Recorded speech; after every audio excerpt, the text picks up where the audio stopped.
এই অদল বদল পান্নালাল প্যাটেল, এটা একটা গুজরাটি গল্প। এটাকে লেখা যে মানে যিনি লিখেছেন তিনি পান্নালাল প্যাটেল। পান্নালাল প্যাটেল একটা গুজরাটি কবি, ইনি এই গল্পটাকে লিখেছেন। আর এই গল্পটাকে বাংলায় অনুবাদ করা হয়েছে, যিনি করেছেন তিনি হচ্ছে অর্ঘ্যকুসুম দাশগুপ্ত। আমরা নিচে দেখব সেটা। এখন আমরা গল্পটা পড়ি আমরা। হোলির দিনে পড়ন্ত বিকেল, হোলির দিনের পড়ন্ত বিকেল, নিম গাছের নিচে গাঁয়ের একদল ছেলে জড়ো হয়ে ধুলো ছোঁড়াছুঁড়ি করে খেলছিল। হোলির দিনে গ্রামের কিছু ছেলে একসঙ্গে ধুলো ছোঁড়াছুঁড়ি করে একসঙ্গে খেলছিল। হোলির দিন মানে যখন আমরা রং খেলি না, হোলির দিন। হাত ধরাধরি করে অমৃত আর ঈশব ওদের কাছে এলো। এখানে আমরা দুজন কম বয়সী ছেলের সম্বন্ধে জানবো আমরা। একজনের নাম অমৃত, একজনের নাম ঈশব। 10 বছরের বালক বলতে পারি আমরা, ছেলে বলতে পারি আমরা। হাত ধরাধরি করে অমৃত আর ঈশব ওদের কাছে এলো। দুজনের গায়ের রং সেদিনকার তৈরি নতুন জামা। দুজনের গায়েই সেদিনকার তৈরি নতুন জামা। রং, মাপ, কাপড় সব দিক থেকেই একরকম। তারা যে জামা পরে এসছে, দুজনের জামার রং, কালার সব কিছু একরকম। এরা দুজনে একই স্কুলে একই ক্লাসে পড়ে। রাস্তার মোড়ে ওদের বাড়ি দুটো মুখোমুখি। ওদের যে বাড়ি দুটো রয়েছে সেটা মুখোমুখি রয়েছে। আর দুজনের বাবা পেশায় চাষি, জমিও প্রায় সমান সমান। দুজনকে সাময়িক বিপদে আপদে সুদে ধার নিতে হয়। বলতে গেলে ছেলে দুটোর সবই একই। মানে এখানে আমরা ঈশব আর অমৃতের পরিচয় আর পরিবারের পরিচয় পাচ্ছি। এখানে তারা দুজনে একটা স্কুলে পড়ে আর একই ক্লাসে পড়ে। আর তাদের যে বাবা দুজনেই যে পেশা, যেটা জীবিকা বলি আমরা, ওটা কিন্তু চাষবাস করা। আর যখন টাকা পয়সায় মানে টাকা পয়সা যখন প্রয়োজন পড়ে তো একই উভয়ের কাছ থেকে ধার সুদে নিয়ে চালায়। তো এরা যে দুটো যে পরিবার, এরা একে অপরকে মানে অনেকটা ভালোভাবে জানে। এদের মধ্যে সব মানে পুরোটাই মিল, কিন্তু একটা জায়গাতে একটা তফাৎ রয়েছে। অমৃতের বাবা মা আর তার সঙ্গে 3 ভাই রয়েছে। ঈশবের শুধু বাবা রয়েছে, ঈশবের আর কেউ নেই। দুই বন্ধুতে মিলে সান বাঁধানো ফুটপাতে এসে বসতে ওদের এই রকম পোশাক দেখে দলের একটি ছেলে বলল, তোরা দুজনে কুস্তি কর তো দেখি। তোরা শক্তিতেও সমান সমান না একজন বড় পালোয়ান? ওরা তো দুজনেই একদম সমান সমান, কিন্তু ওই রকম যে জামা প্যান্ট পরে যে ওরা যে হোলির দিনে বাইরে বেরিয়েছিল, তখন ওখানকার দলের একটা ছেলে তারা এসে বলল, তোরা দুজনে কুস্তি কর, কুস্তিতে দেখি তোরা দুজনের শক্তিটাও কি সমান সমান না একজন বড় পালোয়ান? আরেকটি ছেলে চেঁচিয়ে উঠল, লড়ে যা তোরা, বেশ মজা হবে। আরেকটি ছেলে, ওই দলের আরেকটি ছেলে চেঁচিয়ে উঠলো, বললো তোরা লড়ে যা, বেশ মজা হবে। ঈশব অমৃতের দিকে তাকালো। অমৃত দৃঢ়স্বরে বলল, না, আমাকে মা ঠ্যাঙাবে। অমৃত বলছে, না, আমি লড়বো না, মা আমাকে মারবে।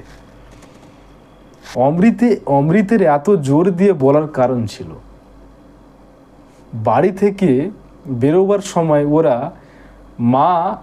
অমৃতের মা সাবধান করে দিয়েছিল, নতুন জামা পরার জন্য তুই কি কাণ্ড করেছিস, এখন যদি তোর জামা ময়লা বা ছিঁড়ে তাহলে তোর কপালে অনেকটা দুঃখ রয়েছে। তাহলে অমৃতের মা যখন তোরা তো দুজনের নতুন জামা প্যান্ট পরে তো রাস্তায় বাড়িয়েছে, কিন্তু অমৃতের কাছে যে জামাটা রয়েছে সেই জামাটা কিন্তু অমৃতের মা ওকে দেওয়ার সময় ওকে বলেছিল যে জামাটা যেন না ছেড়ে না ময়লা হয়। এই জন্য ওরা কুস্তি লড়তে চাচ্ছিল না। অমৃত সত্যি বাবা মাকে খুব জ্বালিয়েছিল। শোনা মাত্র অমৃত ফতুয়া জারি করে দিল, ঠিক ঈশবের মতোই জামাটি না পেলে স্কুলে যাবে না। এই যে এরা দুজনে যে জামা পরে যে রাস্তাতে বেরিয়েছে, এর পিছনে অনেকটা ঘটনা রয়েছে। এই ঘটনাটা আমরা এবারে জানবো এখানে। মা ওকে অনেক বুঝিয়েছিল, মা মানে অমৃতের মা অমৃতকে অনেকটা বুঝিয়েছিল যে এইসব খেতে কাজ করে ওর জামা ছিঁড়ে গেছে আর তোরটা তো প্রায় নতুন রয়েছে। অ্যাকচুয়ালি কি হয়েছিল যে ঈশবের বাবা ঈশবকে কিন্তু একটা নতুন জামা কিনে দিয়েছে, আর অমৃত সেই ঈশবের ওই জামাটা দেখে অমৃতের মাকে বলে যে আমাকেও ঈশবের মতো একটা জামা চাই।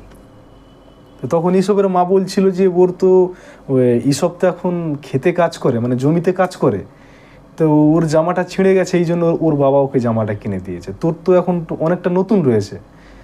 তখন তখন ওই অমৃত কেঁদে কেঁদে বলছে যে মোটেই না, অমৃতের জামার একটা অংশ থেকে একটু ছেঁড়া ছিল, সেটাতে আরও আঙুল দিয়ে আরও বেশি করে ছিঁড়ে দিল।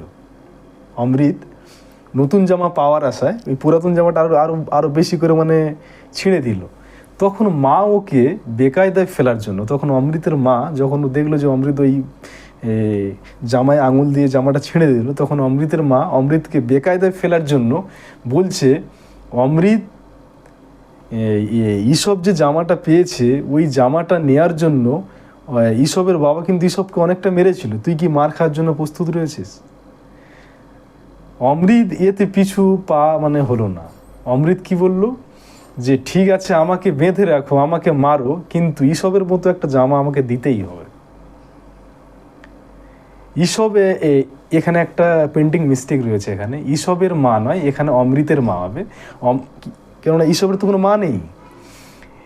অমৃতের মা এসব ঝামেলা থেকে বাঁচার জন্য বললে ঠিক আছে তোর বাবাকে গিয়ে বল, নতুন জামা যদি পেতে যাস তুই তাহলে তোর বাবাকে গিয়ে বল, বাবাকে গিয়ে বল। অমৃত জানতো মা না বললে বাবা একেবারেই রাজি হবে না, মাকে যদি বলে, মা যদি বলে তাহলে বাবা রাজি হওয়ার সম্ভাবনা রয়েছে, কিন্তু এত সহজে হাল ছাড়ার পাত্র নয় সে।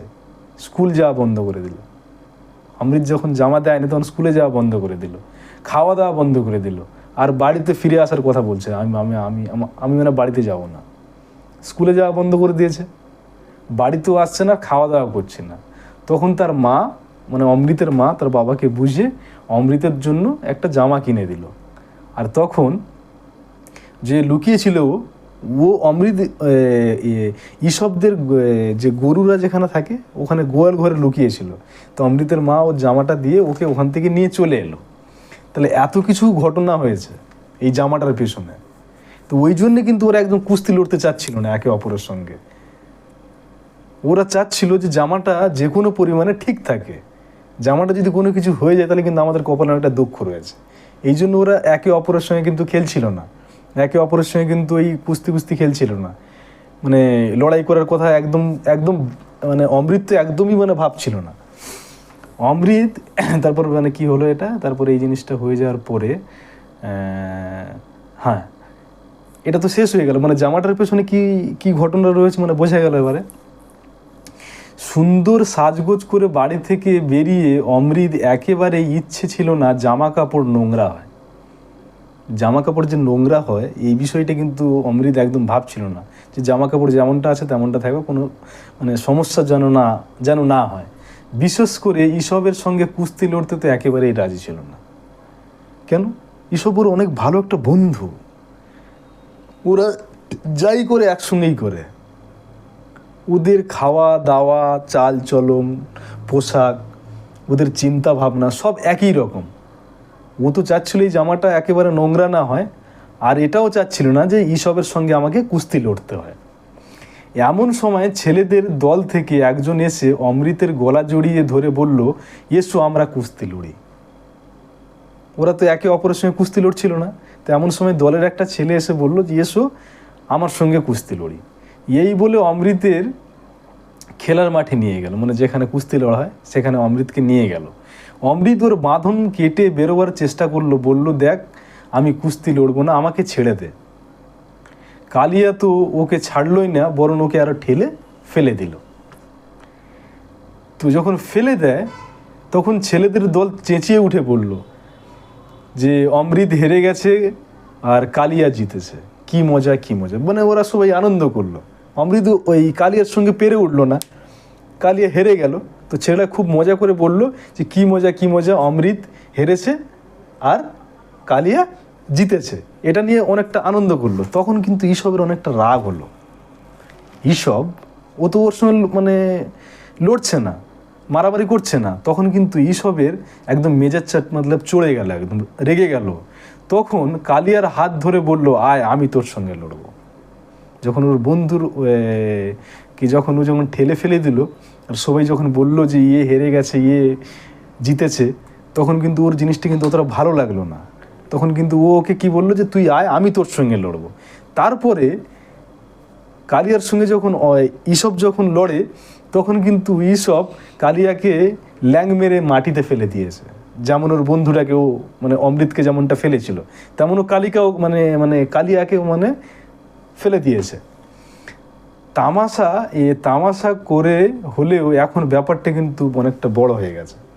ওরা কিন্তু খেলার ছলে করছিল এটা, কিন্তু এমনটা করতে করতে ও যখন এটা একটা বাড়াবাড়ি পজিশানে চলে গেল, তখন কিন্তু ছেলেপুলেরা যে যেখানে পারে সেখানে চলে গেল। কেন যে আগে এখন যদি কালিয়ার বাবা মা যদি আসে এখানে, তাহলে আমাদেরকে মার খেতে হবে।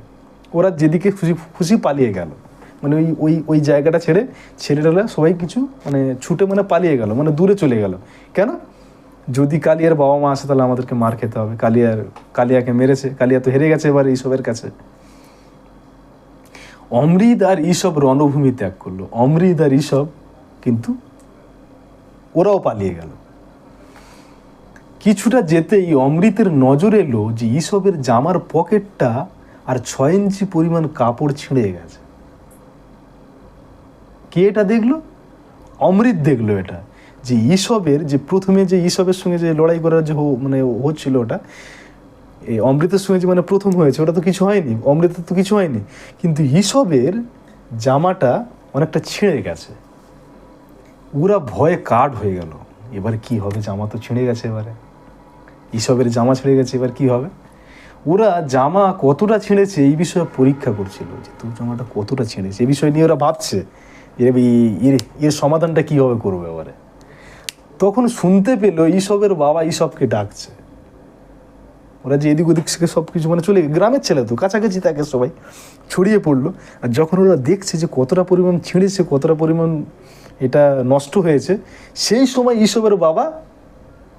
ঈশপের বাবা কি করছে? ডাকছে ওদেরকে। ওদের তখন বুকের ধূপকুপনি একদম বন্ধ হয়ে গেল, যে আর এই মুহূর্তে যদি দেখে তাহলে তো খুব সমস্যায় পড়ে যাব আমরা। তো ওরা জানে যে ঈশপের বাবা ছেঁড়া শার্ট দেখা মাত্র ওদের চামড়া তুলে দেবে। ওরা এটা জানতো যে এটা যদি দেখে উনি, তাহলে আমাদের চামড়া তুলে দেবে, প্রচুর মারবে। উনি সুদখোরের কাছ থেকে টাকা ধার নিয়ে এই জামাটা ঈশপকে কিনে দিয়েছিল। ঈশপের বাবা তো অনেকটা গরিব, তো সুদে টাকা নিয়ে এই জামাটা ও কিনে দিয়েছিল। তো ঈশপের বাবা চেঁচিয়ে উঠে বললেন, ঈশপের বাবা আবার চেঁচিয়ে উঠে বললেন, কে কাঁদে? ঈশপ কোথায়? ওরা তো ভয় ওখানে লুকিয়ে রয়েছে। আর ওরা তো ভাবছে যে ঈশপের বাবা এটাকে কিনে দিয়েছিল সুদে টাকা নিয়ে, এখন কি হবে? তাহলে ঈশপের বাবা তো ওকে খুব মারবে। তো ওরা দুজনে খুব ভয় করছে এই রকম একটা পরিস্থিতিতে। তো ঈশপের বাবা আবার চেঁচিয়ে উঠলেন, কে কাঁদছে? ঈশপ কোথায়? হঠাৎ অমৃতের মাথায় একটা বুদ্ধি এলো। এবারে যখন বলছে এবার তো যেতেই হবে, হঠাৎ অমৃতের মাথায় একটা বুদ্ধি খেলে গেল। ও ঈশপকে টানতে টানতে বলল, আমার সঙ্গে আয়। ওদের দুই বাড়ির মাঝখানে ঢুকে অমৃত জামার বোতাম খুলতে লাগলো। জামার বোতাম খুলছে, কিন্তু ঈশপ এগুলো একদম বুঝতে পারছে না যে এগুলো হচ্ছে কেন। তারপরে ঈশপ জামা খুলতে লাগলো, যদিও অমৃত কি করতে চাচ্ছে বুঝতে পারছিল না। বলল, অদল বদল করবি? এখন ঈশপ বলছে অমৃতকে, কি এখন কি তোর জামাটা আমাকে দিবি আর আমার জামাটা তুই পরবি? তাতে কি হবে? তোর বাবাও তো তোকে পিটবে।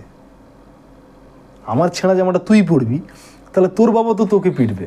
তখন অমৃত বলল, নিশ্চয়ই ঠেঙাবে আমাকে, কিন্তু আমার বাঁচানোর জন্য আমার কাছে আমার মা আছে।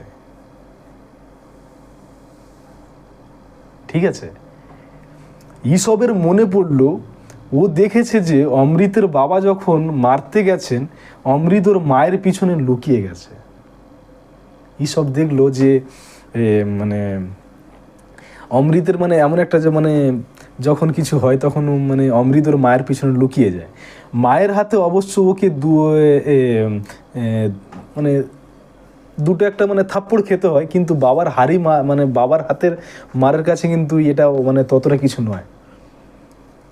তো এখানে একটা ছোট্ট ছেলে, কিন্তু ওর একটা মা ছিল না, এটার কিন্তু একটা অনুভূতি মানে অমৃতের মনের মধ্যে কিন্তু মানে একটা এসেছে, তো মা নেই, একে তাহলে কীভাবে বাঁচাবে, আমি তো যে কোনো প্রকারে বেঁচে যাবো, কিন্তু এইসব তো মানে বাঁচতে পারবে না। এইসব মানে তবু রাজি হলো না, মানে তবু এই জামাটা পাল্টানোর মানে রাজি হলো না, যে আমিও যদি এই ছেঁড়া জামাটা পরি আমাকেও মার খেতে হবে, আর যদি পড়ে তাহলে বাবাকে এর বাবাও একে মানে মারবে। তো এই জন্যে ততটা রাজি হলো না। এমন সময় সে খুব কাছে কাউকে কাশতে শুনলো, এমন সময় মানে কেউ যেন কাশলো, এমন একটা আওয়াজ শুনতে পেলো। তক্ষুনি ওরা ঝটপট করে অদল বদল করে নিল, জামাটা খুলে ওরা অদল বদল করে নিল। তারপরে গলি থেকে নিঃশব্দে যে যার বাড়ির দিকে চলে গেল। গলির ভিতরে ঢুকে গেছিল, জামাটা অদল বদল হয়ে গেছে, এবারে নিঃশব্দে তারা যে যার ঘরে সে যার চলে গেল।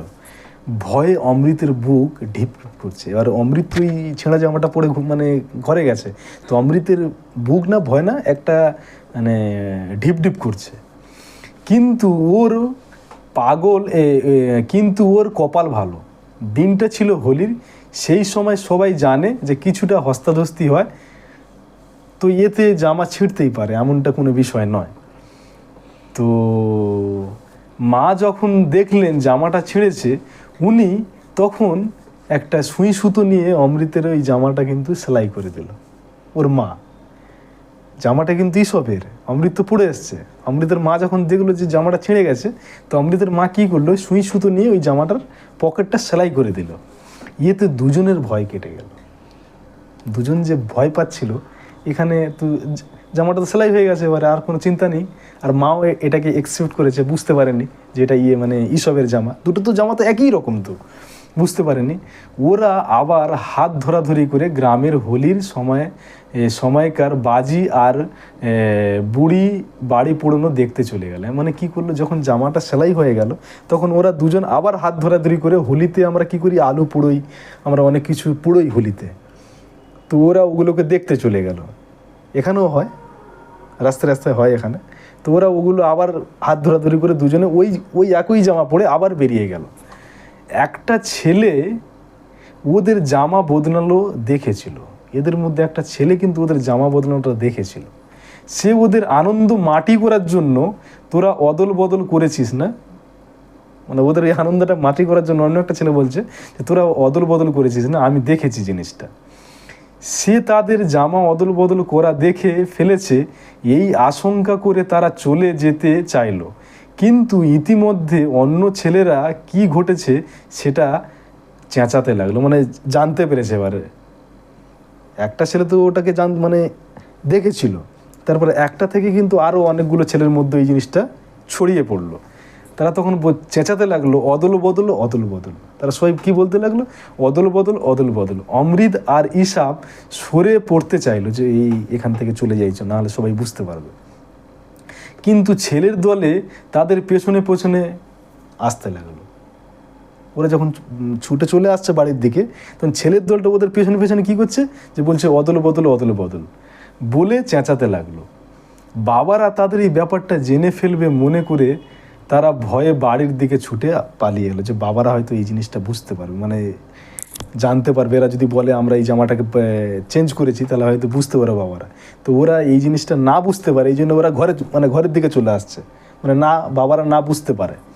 এবারে ঈশপের বাবা বাড়ির সামনে দাবি, ঈশপের বাবা, অমৃতের বাবা না, ঈশপের বাবা বাড়ির সামনে খাটিয়াতে বসে হুঁকো খাচ্ছিল। আগেকার দিনে হুঁকো দেখেছো না, আগেকার দিনে হুঁকো হতো, হুঁকো খাচ্ছিল। তিনি ওদেরকে ডাকলেন, তোমরা বন্ধুদের কাছ থেকে পালিয়ে আসছো কেন? উনি বলছে যে তোমরা বন্ধুদের কাছ থেকে পালিয়ে আসছো কেন, আমার কাছে এসে বসো। ঈশপের বাবা ওদেরকে বলে, তোমরা মানে ওদের কাছ থেকে পালিয়ে আসছো কেন, আমার কাছে এসে বসো। ওরা শান্ত গলা শুনে ওদের চিন্তা হলো, ভাবলো যে ভেবেছিলাম তাই হলো, উনি আসল ঘটনাটা জানে, শুধু ভালোবাসার ভান করছে। ওরা ভাবছে যে হয়তো বাবা হয়তো জিনিসটা জানতে পেরেছে, আমাদেরকে মারবে বলে আস্তে আস্তে আমাদেরকে ডাকছে, ভয় ভয় করছে ওরা। ঈশবের বাবা পাঠান। ঈশবের বাবা কি ছিল? পাঠান। উনি 10 বছরের অমৃতকে জড়িয়ে ধরলেন। অমৃত হিন্দু। উনি 10 বছরের অমৃতকে জড়িয়ে ধরলেন, চেঁচিয়ে বললেন, বাহালি বৌদি। বাহালি বৌদি মানে হচ্ছে অমৃতের মা। বাহালি বৌদি, আজ থেকে আপনার ছেলে আমার।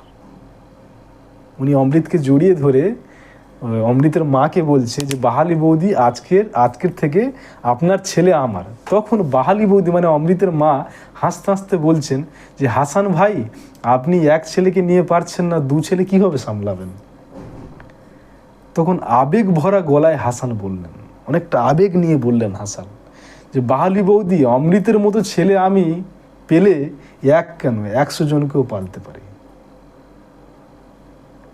কেসে গলা পরিষ্কার করে পাঠান বাহুলি বৌদিকে বলল, মানে গলা পরিষ্কার করে ঈশবের বাবা অমৃতের মাকে বললেন যে ছেলে দুটোকে গলিতে ঢুকতে দেখেই ভেবেছি, মানে ছেলে দুটোকে গলিতে ঢুকতে দেখেই ভেবে নিলাম, দেখতে হবে ওরা কি করে।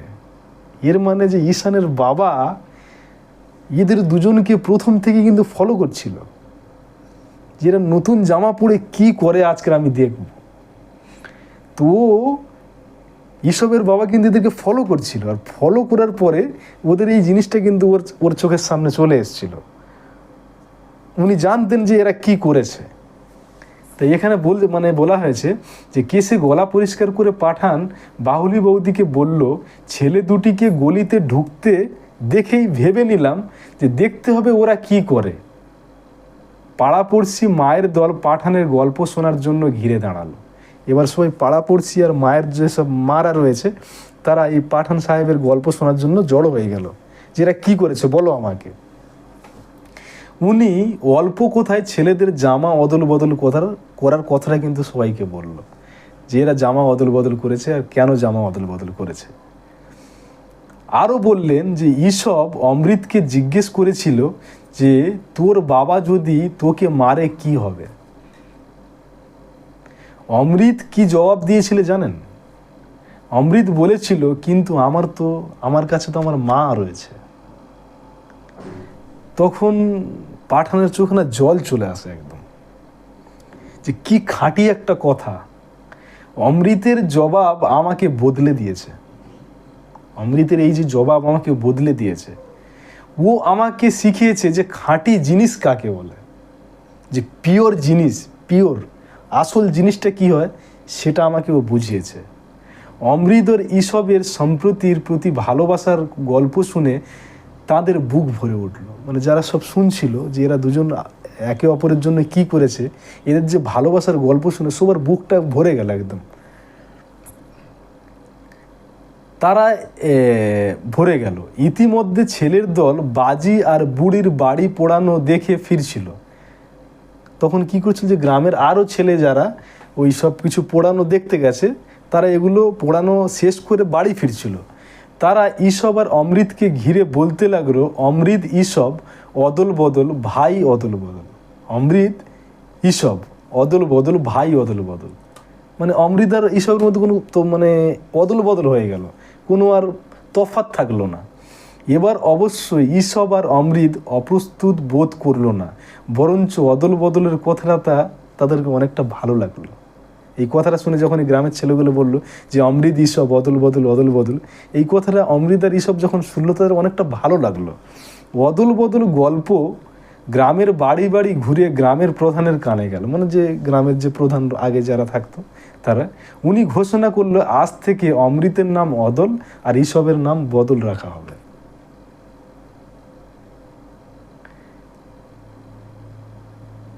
ছেলেরা খুব খুশি হলো। ক্রমশ গ্রামের আকাশ বাতাসে এই যে শব্দটা ছড়িয়ে পড়লো যে অমৃত ঈশব অদল বদল অদল বদল অদল বদল, যে এই কথাটা গ্রামের আকাশে বাতাসে যেন সব কিছু ছড়িয়ে পড়লো।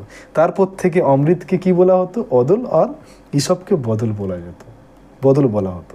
এই গল্পটা যিনি লিখেছেন পান্নালাল প্যাটেল, গুজরাতি ভাষায় প্রসিদ্ধ লেখক পান্নালাল প্যাটেল রাজস্থানের দুর্গাপুরে জন্মগ্রহণ করেন।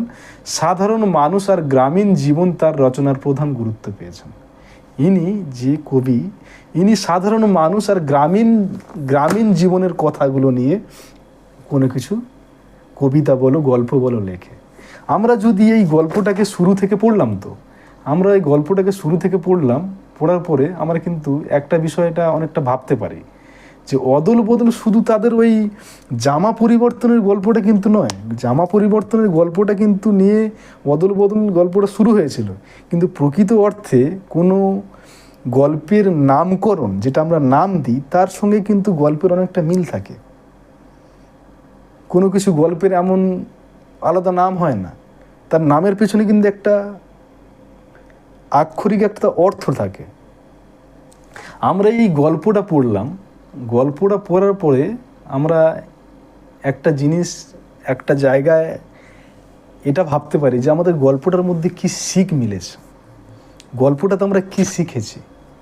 দেখো এখানে এখানে কি হলো, যখন দেখো যে অমৃতের যখন হেনস্থানি দেখলো, যখন কুস্তি লড়লো আর অমৃত যখন হেরে গেল, তখন কিন্তু ঈশানের অনেকটা রাগ হয়েছিল। সে কিন্তু এটাকে দেখে সহ্য করতে পারলো না, সে এর প্রতিবাদ করলো। কিন্তু আজকের যে ভারতবর্ষ, এই ভারতবর্ষে কিন্তু এমনটা নয়। এখানে 10 বছরের দুটো ছেলের কথা বলা রয়েছে, যারা একে অপরের প্রতি কতটা ভালোবাসা, কতটা প্রেম, কতটা কর্তব্যবোধ এখানে দেখানো রয়েছে। আর দেখানো রয়েছে কি, যে ভীত ঈশবকে নিজের জামা, ঈশব ভয় পেয়ে গেছিল যে নিজের জামাটা খুলে কিন্তু ও ওকে দিয়েছিল। তাহলে এখান থেকে আমরা কি বুঝতে পারি যে একে অপরের কতটা সাহায্য করে। ও দেখছে যে এর জামা যদি ছিঁড়ে যায় তাহলে ওর বাবা ওকে কতটা মারবে, তাহলে এই একে অপরের বিপদে দাঁড়ানো, এখান থেকে কিন্তু আমরা এটাও বুঝতে পারি যে আমাদের একে অপরের বিপদে দাঁড়ানো উচিত, আর একে অপরের দুঃখেও আমাদেরকে কাছে যাওয়া উচিত। তারপরে আমরা কি দেখি যে অমৃত যদি এই জামা অদল বদল না করত, তাহলে কিন্তু পাড়া প্রতিবেশী আর ঈশবের বাবার চোখের পর্দাটা কিন্তু খুলতো না।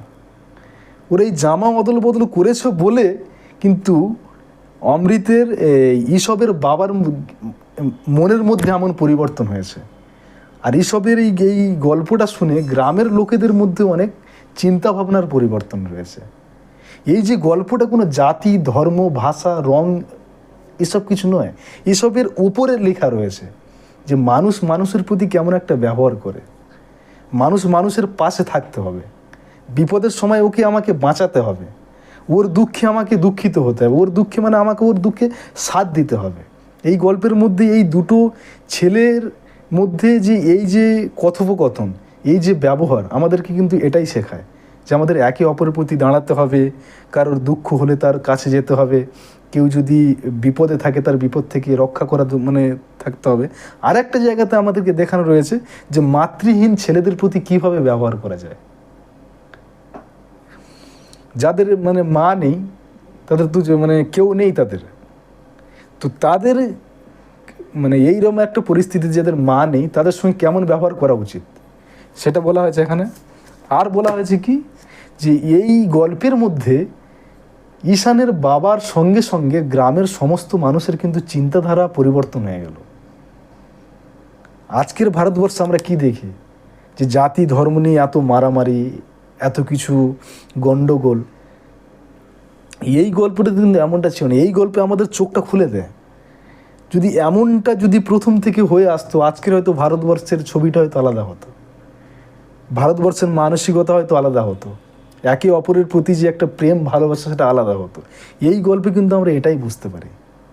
আর এই গল্পতেই কিন্তু আমাদের এটাই বোঝানো হয়েছে যে অদল বদল অনলি ফর জামা বদলের কোনো ঘটনা নয়, অদল বদল একটা হচ্ছে কি রূপান্তর হয়ে গেল, একটা জাতি ভেদ কোনো কিছু থাকলো না। ঈশবের বাবা পাঠান আর অমৃতরা হিন্দু, কিন্তু ঈশবের বাবা তবুও কি বলছে যে বাহালি বৌদি তোমার ছেলে আজ থেকে আমার। তিনি অন্য জাতের, অন্য ধর্মের একটা মানুষ অন্য একটা ধর্মের মানুষকে মেনে নিচ্ছে, যে এদের এই যে মানসিকতার পরিবর্তন, এটা কিন্তু এখানে দেখানো রয়েছে। এই গল্পের মধ্যে কিন্তু আমরা এটাই বুঝি, মরাল এটাই যে জাতি ধর্ম কোনো কিছুই বড় নয়, সব থেকে বড় মানসিকতা, প্রেম, ভালোবাসা, সহমর্মিতা, একে অপরের প্রতি ভালোবাসা, কারোর দুঃখে কারোর কাছে থাকা, কাউকে সাহায্য করা, মাতৃহীন ছেলেদের প্রতি কেমন ব্যবহার করা। এই গল্পটা থেকে শুধু খালি আমাদের ঈশবদের মধ্যে আর ঈশবদের বাবা মায়ের মধ্যে মনের পরিবর্তন ঘটেনি, এটা পুরো গ্রামের মধ্যে পরিবর্তন ঘটেছে।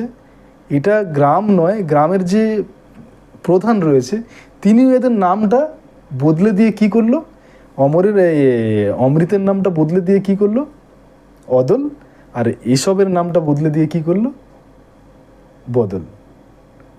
তো এখানে শুধু খালি জামা পরিবর্তনের নয়, এখানে একটা মানুষের মনের একটা রূপান্তরের কথা এখানে বলা রয়েছে। বাস এটাই এখানে আজকের শেষ। আর এখান থেকে আগের আগের আগের যে ক্লাসটা হবে, সে ক্লাস আমরা এখান থেকে এমসিকিউ আর এসিকিউ আর 3 নম্বর আর 2 নম্বরের যে প্রশ্নগুলো রয়েছে সেগুলো আমরা দেখব। আজকের এখানে এতটাই। শুভরাত্রি।